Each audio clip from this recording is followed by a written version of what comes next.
Rise Up Evolutionary Conversations. I'm so grateful for this opportunity to speak with you and to share with you my brother, Khan, who's here, Changiz, pardon me, Changiz, who's here. So grateful for this opportunity. And while we are waiting for people to stream in and to join us, I'm going to tell you a little bit about Rythmia. Welcome, everybody. Thank you for joining us. I'm not at Rythmia right now. I'm back in LA for a little while before I return to Rythmia. But Rythmia is open. We're having another amazing week. We just had the most amazing week last week. We were almost full to capacity. People are coming down. It's easy to get into Costa Rica. There's no PCR test or any test that's required to get in, but Rythmia tests you when you arrive. So everybody arrives, and before you check in, everybody is tested for COVID. And so it is a safe place. And in the time we've been open since November, we also, to get back into the United States, you have to take a COVID test. We do it for you right there on property. And since we've opened in November, we haven't had one person test positive coming back. So it is a great place, a great time to book your reservation and come for a transformational vacation. That's what it's all about. All right. So thank you all for joining us. Welcome. I see Amanda's here. Thank you, Amanda. Let us know that Amanda's in Florida. Thank you. Let us know that you're streaming in. Say hello. And I want to introduce you to, hey, Ishan, welcome from London. Great to have you.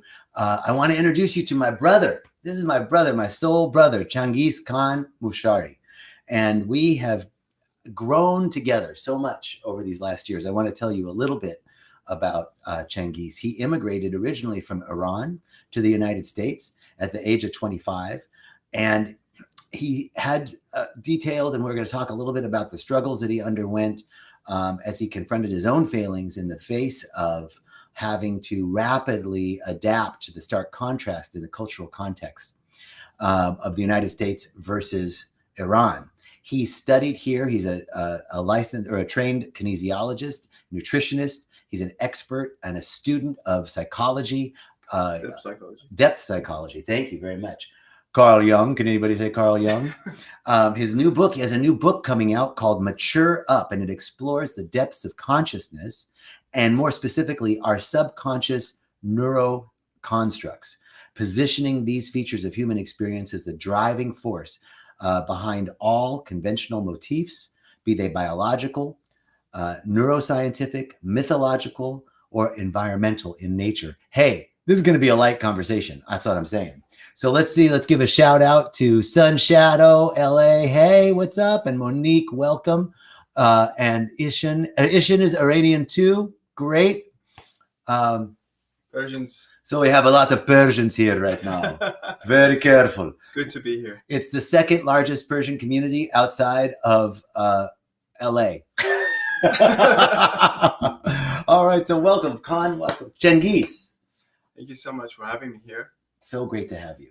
So great to have you. We've been growing together for the last 4 years, and I have learned so much from you in our movement. This is one of the things I wanted to talk about. Before we get to that, will you tell us a little bit about your story?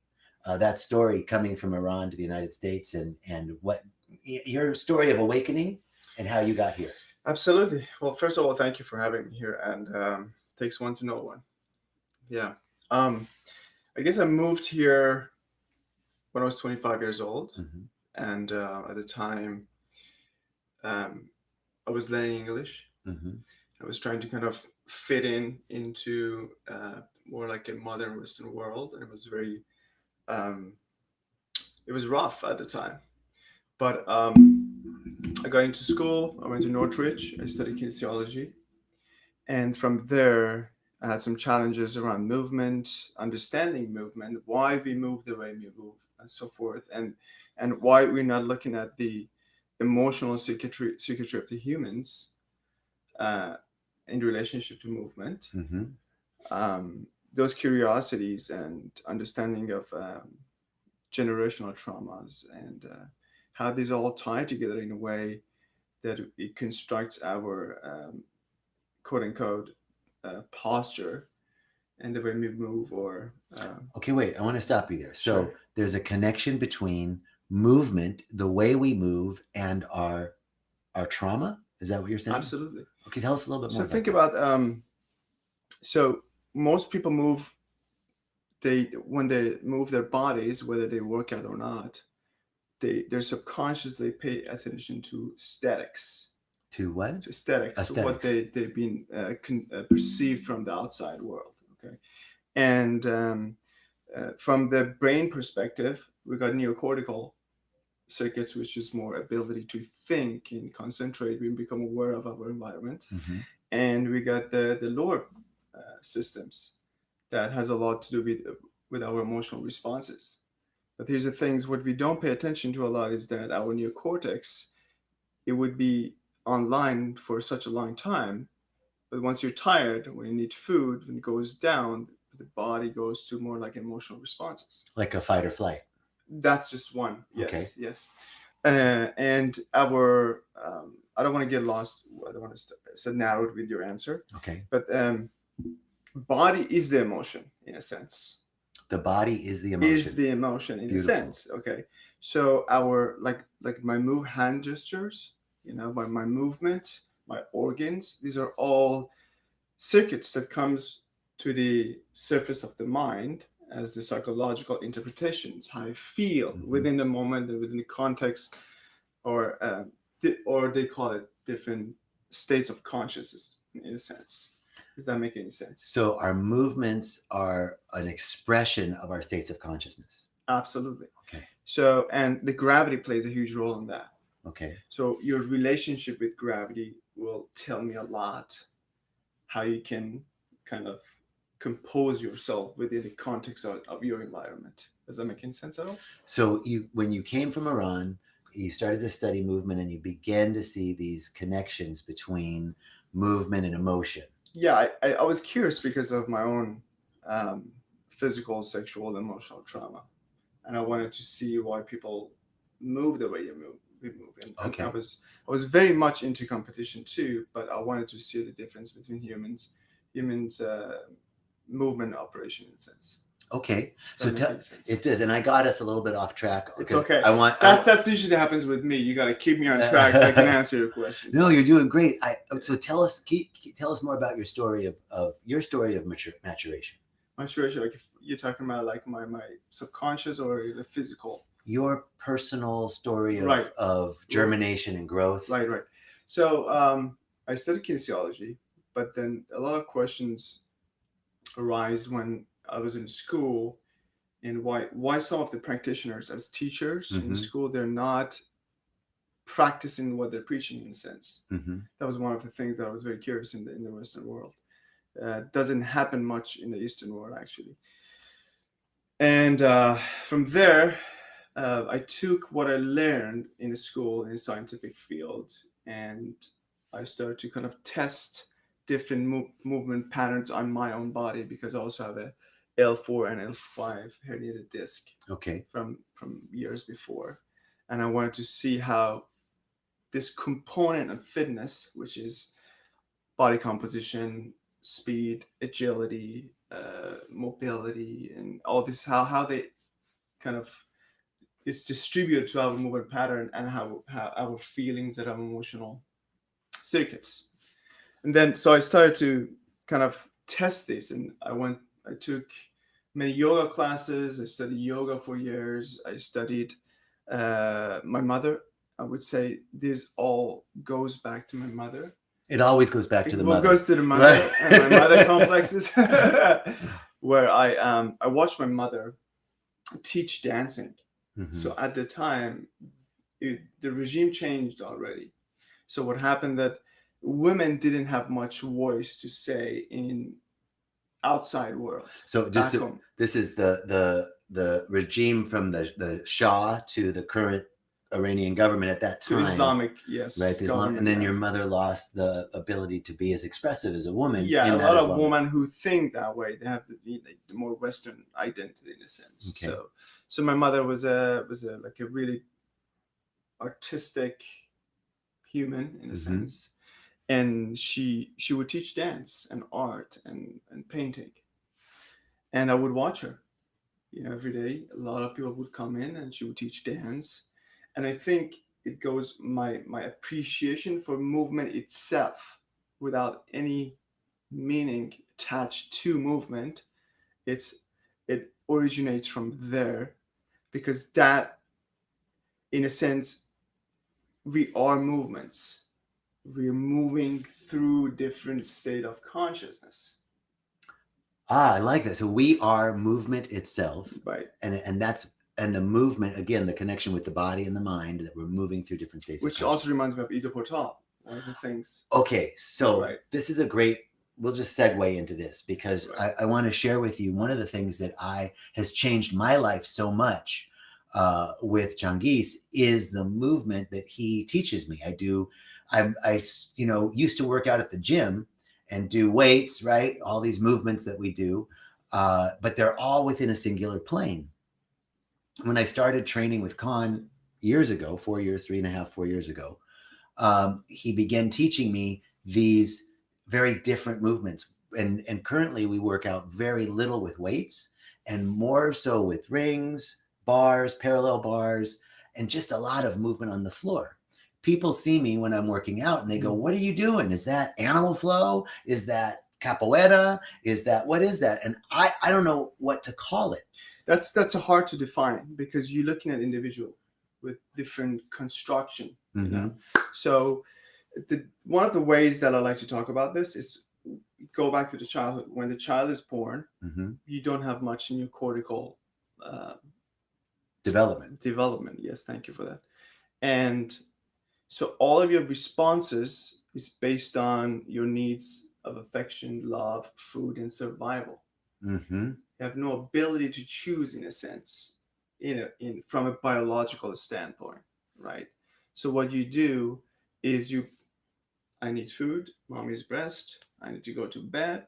You kind of your needs, basically, you're focused on your all needs. All of your movement patterns around, all you hear is a bunch of noises which are not attached to any associations or meanings of what you will bring into the world in 10, 20 years later, in a sense. Okay, so it depending how your environment was constructed, whether your primitive emotions, whether anger, resentment, love, and all those emotions, so you respond to parental or first care responses. Your physical movement shapes around that, which is more epigenetics, not genetics. That's what I want to emphasize a lot. Right. It's what we adapt, and we get caught up into that.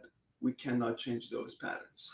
So I want to take a moment here, because that's very consistent with what we talk about at Rythmia. We'd say at Rythmia, the first intention that we have in ceremony is show me who I've become. And that the medicine is trying to show us who we've become. And right. We say that show me who I've become is a effect of something that happened between the ages of 0 and 5 or 6, and it's by design, mm-hmm. right? That because, just like you were saying, we're so self-centered as children, everything is about our needs, that when I don't get held on time or get fed on time, or if some serious trauma or abuse happens, it's anything on that spectrum. Mm-hmm. We say as children, who I was at that moment wasn't enough to get my needs met. And therefore, I must become something else. Mm-hmm. I have to become the smart one, the effective one, the leader, the hero, the class clown, the drug addict, the promiscuous one, whoever we think we need to become to get our needs met. Mm-hmm. At that moment, this seems to be the same thing you're talking about in this primitive time of development you're talking about. Yes. And that shapes not only our emotion, but our movement, is yes. what you're saying. Yes. And yeah, so like I'm 36 now. Like I'm more mobile, more flexible, more agile, and more composed than I was 20, 25. I have to 30. Say the same thing. I'm 51. And from movement with you, over these last years, I'm in better shape now at 51 than I was at 31. Right. And I'm more flexible. I have more strength. I have more flexibility. I I'm more grounded in my body Yeah. and more aware of my body because of these movements. Yeah. So so you talked about Ido Portal, Mhm. who is an amazing practitioner, and what do you call this movement, or how do you describe it? So we can call it anything. I would not do justice to call it anything, because it's movement, because you're dealing with humans in individual level. Each person requires different types, constructed and familiar movement to move through in that particular state in time and space, Mm-hmm. to develop themselves moving forward. That's why I cannot give you a recipe for four of you. I can only create a recipe for you, per se. And yet there are some standard aspects of this movement, right? Again, I would be lying to you, because I would be like saying like there is no way to start it. I can look at your body and put you in some kind of movement and say, okay, we can start here, or we can start here. It really doesn't matter. Like, you can just construct it. It's a very individual thing. So describe the types of movements. What kinds of movements do you choose from as you're picking? Oh, absolutely, yeah. So there's the way I like to look at it, it's more like, how can I insert a practice or construct a move that has built in a dynamic practice of mobility, flexibility, agility, strength. Would kind of insert as much as possible within the context, again, because I don't want to say something that I'm not aware of. You choose within those numbers of dynamic practices to create something that the individual can get the best results as possible in a short amount of time. Okay. And efficient. So, am I making sense? So, yeah, for me, you have me do work on the rings, right? So there could be some pull-ups on the rings. There could be a skin the cat. There could be working on inversions. On the floor, we do movements that are like a panther, or we move on our backs. These are all dynamic movements that I can just speak for myself. For example, one of the things that Colin is working with me on is a handstand, right? And so this is a great example of how the movement influences the psychology. So for me, when I get into a handstand, I get scared, even though it's short. There's no reason to be scared because I'm not going to fall far, right, or close to the ground. But I get really freaked out. I think this brings me to go back to the childhood for a second. So the development, the movement development of a child, okay, it's based on those primitive emotions that we already talked about. Okay. Right. But it gets halted by the parents. Don't do this. Don't get on the wall. That's dangerous. If you let the child to do things and fall, will have a much more sense of adaptability within the environment. So, for instance, if you were guided with someone who were much more would give you allowance to move and fall, okay, like handstands and rolling, these things would be completely natural to you. You will take it all the way to your rest of it. Does that make sense? So those are the body and the emotions response within the context of gravity. Does that make sense? It does. And because I had that, another sort of like, maybe my parents were a little bit more concerned about, don't do this, be careful with that, you're going to get hurt. So I've internalized that. And now that I'm doing these movements, it's an opportunity for me to move through those primitive, express them. Right? Yes. And so I see for myself, for example, in a handstand, I get scared and I want to get out of it. But if I can, like one of the things you shared with me is take a breath. Take a breath when you're in the handstand. Can you just stay a minute longer? Can you just be a little bit less reactive? Yes. Yes, you're talking about the primitive emotions of fear, right? The prediction of something could go wrong, which is the psychological interpretation, right? So in that moment, with the right instructions, you can have that breakthrough. Yeah, And that's what we're talking about. And if you can practice that, like anyone, with the right guidance, it can have extreme positive effect on different fields of their life, because you're looking at the emotional signal that appears to the mind with the psychological interpretations, that you will have different interpretations when you go into your different field of interaction within the world per se. And why is this? I want to talk about this because, well, first of all, wait, really quickly, I want to give a shout out to everyone. Mia was saying that she studied dance in school and noticed her mood and her emotions would be affected. I want to say hi, Thomas from Sweden, and Orietta, good to see you again, and Trace from Canada, Dorota, always a pleasure to see you, and Val, great to see you. So shout out to everybody. I want to ask you, Changiz, because you are a certified yoga instructor. Yes. Right? But you aren't so big on yoga anymore. No, I'm not. I would sometimes integrate traditional yoga into my practice, because I feel like it's been lost its essence with the modern yoga.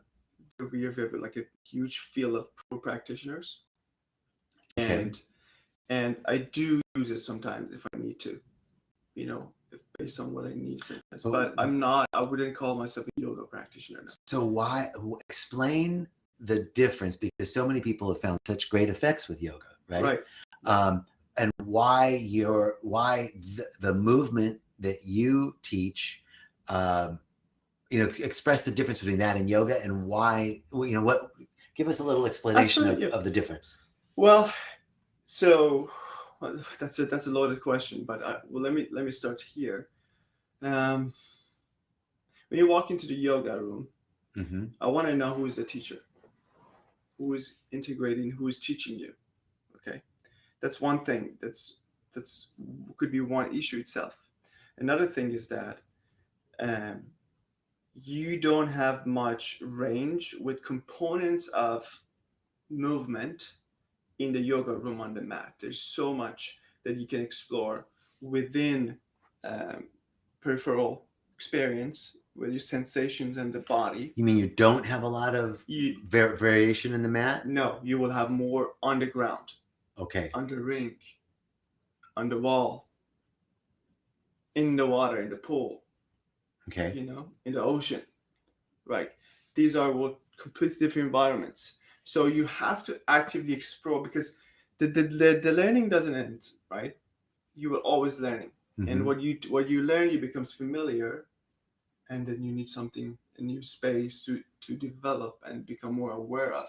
And through that process, you build more associations within your body, which is your sensations, which we cut off by early childhood. Then you have a more ability to observe what happens within humans, your shared human interactions in the world, and how that impacts your responses.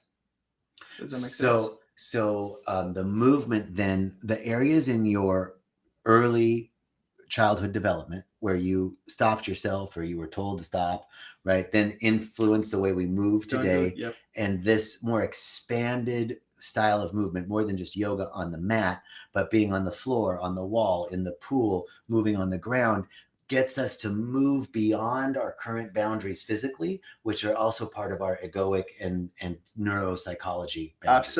Absolutely. Like myself, when I was 20, for me, because I learned movement through fitness, unfortunately, because I was kind of cut off from dance and more substantial movement practice, and I was attached to the idea of aesthetic. Mm-hmm. So the fitness took over my practice for a short period of time. I should have stayed with martial arts and dance and more, I would say, dynamic practices. Okay. And then what happened is that most people don't know, like, your shoulder movement. It's very simple. I used to really think that my shoulder has, like, a range. It moves from shoulder. Uh-huh. I didn't know my shoulder moves from the whole component of scapular. There's like there's a lot of interconnected there's some movement. mobility that I don't notice. So the integration of the whole system within the emotional body, your organs, and coming back to your body and making the associations to evolve towards more dynamic human functionality. This is all part of, I want to move into now your book. Con is finishing this amazing book that he's been working on that deals with the nexus between neuropsychology, movement, diet and nutrition, and performance. Is that right? Yes, but yes, in relationship to individuations of humans. So From a tell subconscious standpoint. Yeah. What do you find the individuation of a human? Individuation? Yeah. So that's a very good question. Also a complicated question because I've been studying it for 5 years, and I'm trying to figure out how could I respond that in one sentence. Kind of unfair. Let me just give you an example. When Carl Jung was 35 or 33, I don't remember exactly. He already had all the success. He was a doctor. He was a depth psychologist. He had a lot of financial establishment. He was very ahead of his time already. But at age of 31, 32, I think, he kind of lost sense with who am I in the world? I did everything my parents told me what to do. And now he kind of went through this very depressive state for a time.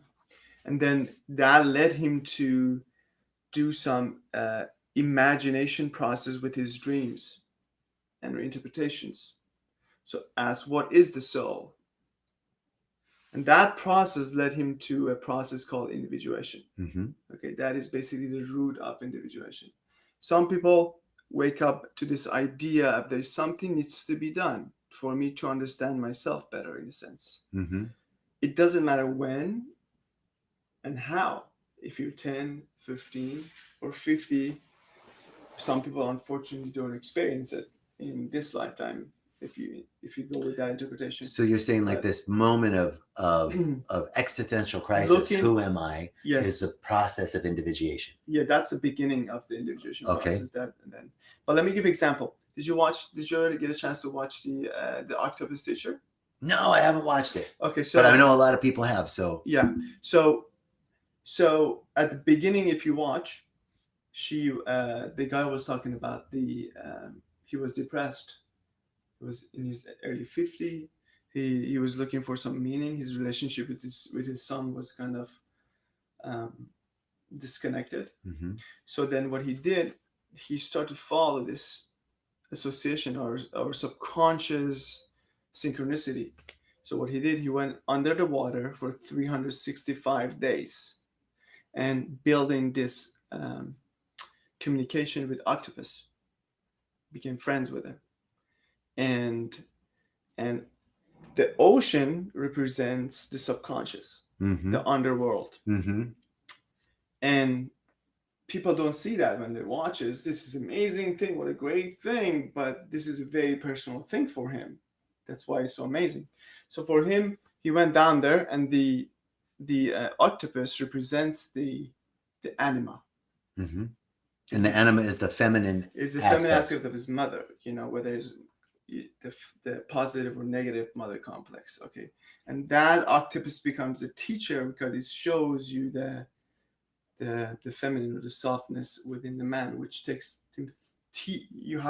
It took him 365 days of individuation process, going back in there and doing the hard work. So would you say his anima? There's animus and anima. Anima and the animus. Animus for the man, animus is for the woman. So his animus, his male aspect, was overbalanced, and the anima was underbalanced, and so the 365 you could say days. He was more at the beginning, was rigid, unflexible, unkind, probably to himself or to others in a sense, and then he was forced through this, or they call it when the serpent bits its own Bites its tail. Bites its own tail. It's like you got to go down there, the belly of the whale. So that's the individuation process. So it sounds to me like the individuation process is the process of harmonizing the various parts of ourselves. Expression of the full self, bring the dark side and shadow into the light, the anima, the animus, the shadow, and the things that we don't pay attention to. Beautiful. I want to take a second because I've noticed Crystal Haywood, hey, and Danny Parisic, hello. Love Danny. You both.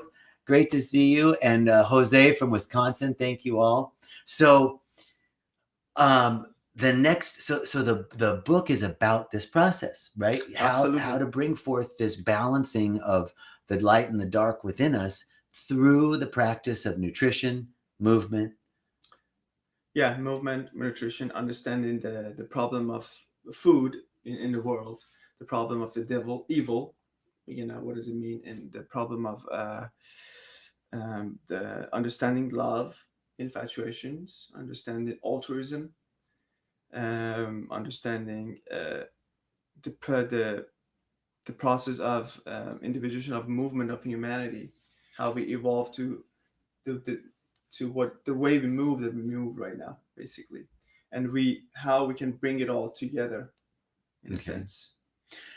So one of the things that I've also learned so much from with you is diet and nutrition.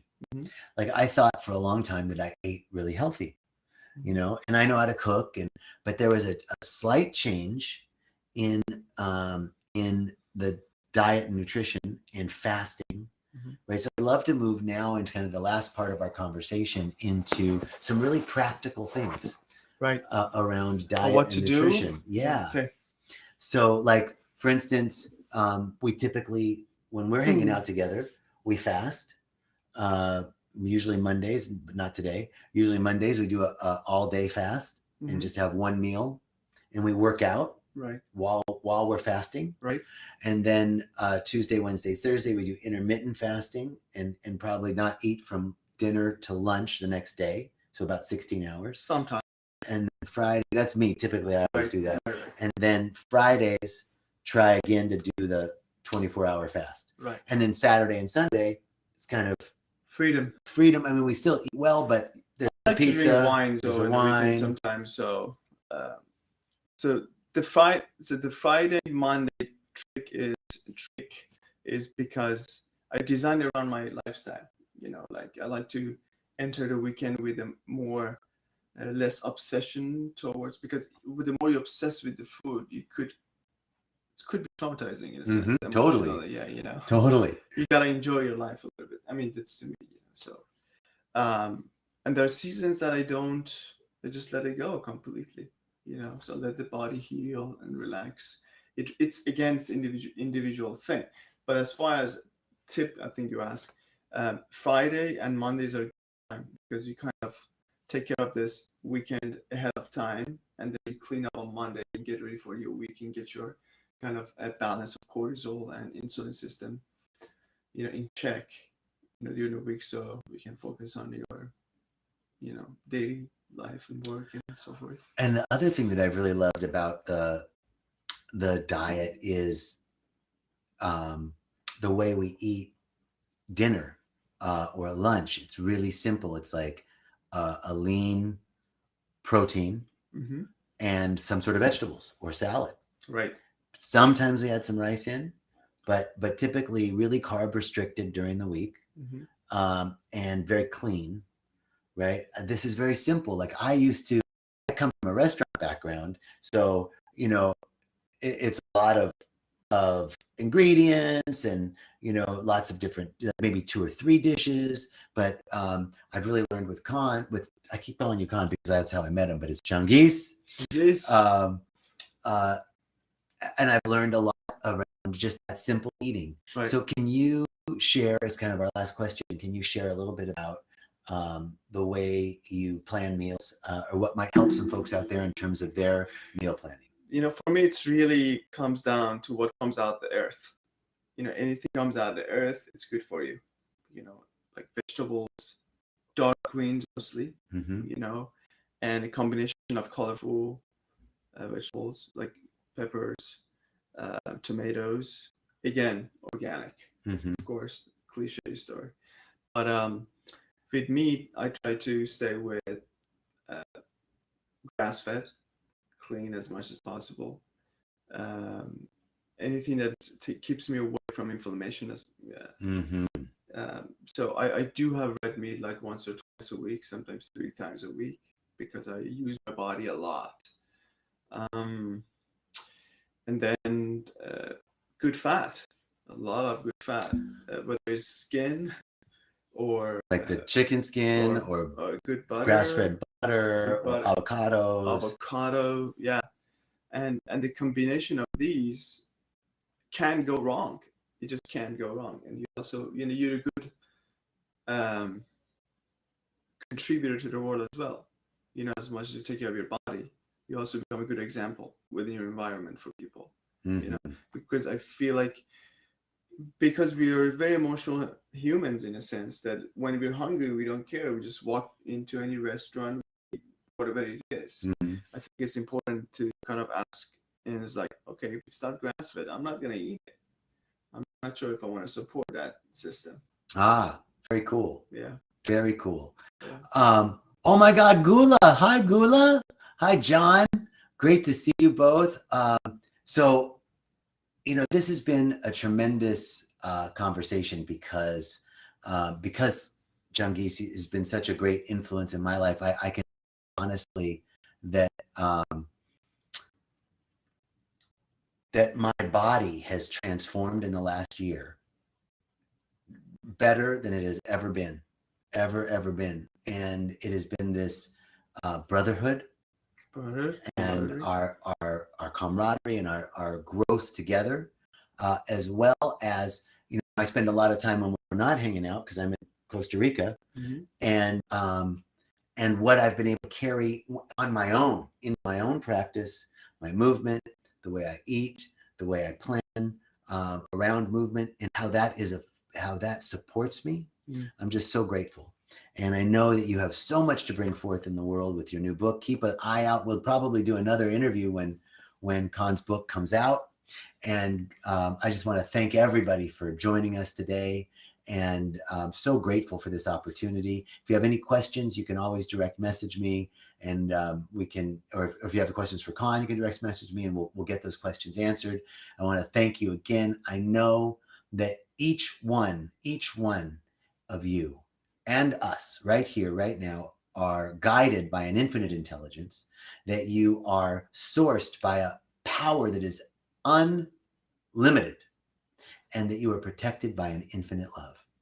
And so it is. All right. Thank you all. We'll see you next week.